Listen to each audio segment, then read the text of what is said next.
There's a monster waiting for us all in the end. A terrifying sky beast that defies description. But if I don't describe it, I don't get paid. So let's give it a go. It's a purple-eyed, fire-breathing... It's a dragon. Well, yes, that's a simpler way of putting it. But the actions of the creature are truly epic. It growls, it flies. Oh, okay, great, yeah. We'll just call the episode The Story of How We Made the Growly Fly, shall we?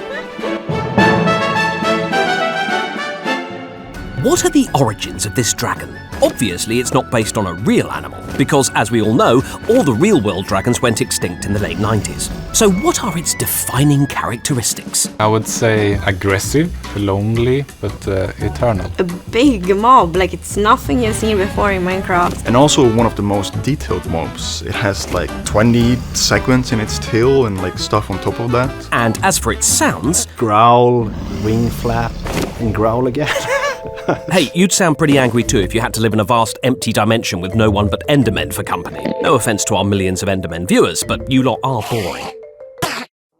Well, actually, the Ender Dragon and Endermen, they are fighting each other. They don't like each other. Wait, what? It's a mystery. Solve the mystery!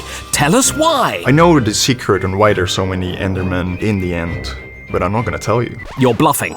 Well, it could be because the Ender Dragon is guarding something. Is it guarding something? I think that's a question.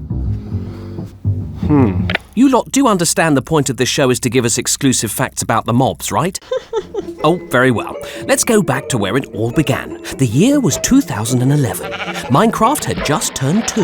And like all proud parents, we were starting to get bored of its company. So we introduced an update that changed everything. Before the adventure update and after the adventure update, the game had changed a lot. We had taken a step towards giving a little bit more of an RPG feeling. Such as potions, enchantments.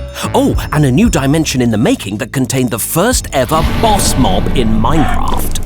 During that time, Marcus, or Notch, was experimenting with a new world generator style that was kind of like a sky island. And then together with all the adventure style features, Marcus really wanted to make a dragon. This new sky island, now known as the End, was planned to be very different from the overworld. This dimension wouldn't even have a sun. Therefore, the End would have no concept of time. Sort of nothingness or empty space, like a void or something like that. No, my head is empty. Just like the End. By the way, what inspired that name? It plays on Enderman and Ender Dragon, but it also symbolized like the end of the game. So you could say that the End has become the Ender Dragon's world. So it kind of became like the Enderman's world. Or you could say that. Thanks. The Enderman was added slightly based on a meme at that time was called the Slenderman, and it became the Enderman in Minecraft. And then to pair it up with the Enderman, the dragon would also become the Ender Dragon. Oh, I see. So to summarize, the look of the Enderman inspired the End, and that inspired the design of the Ender Dragon. Yeah, that's right. I haven't thought about it earlier, but...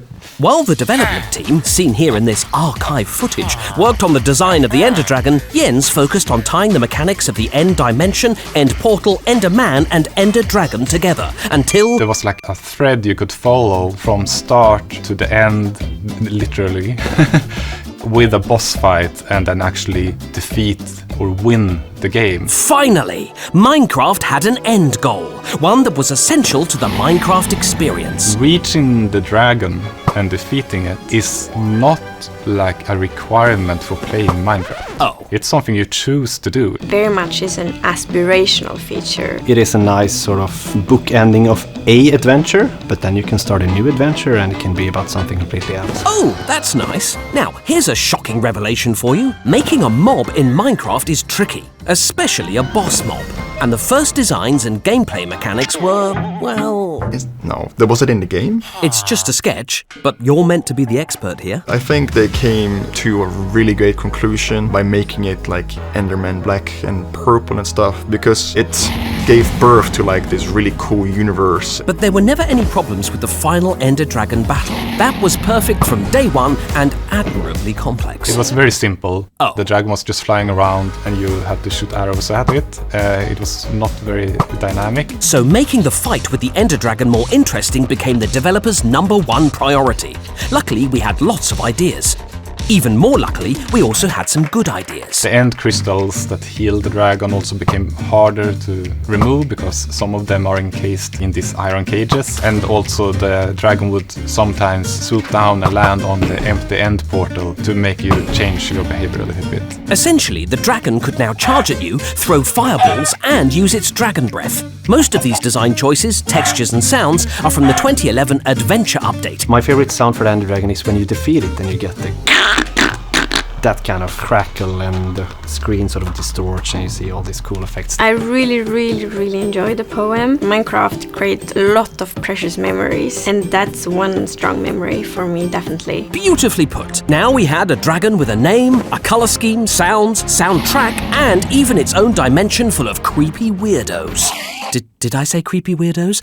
I meant handsome weirdos. Only when we were perfectly happy with the Ender Dragon were we willing to release it into the Minecraft wilds. We didn't just put it in the game because... The deadline arrived. Anyways, there you have it.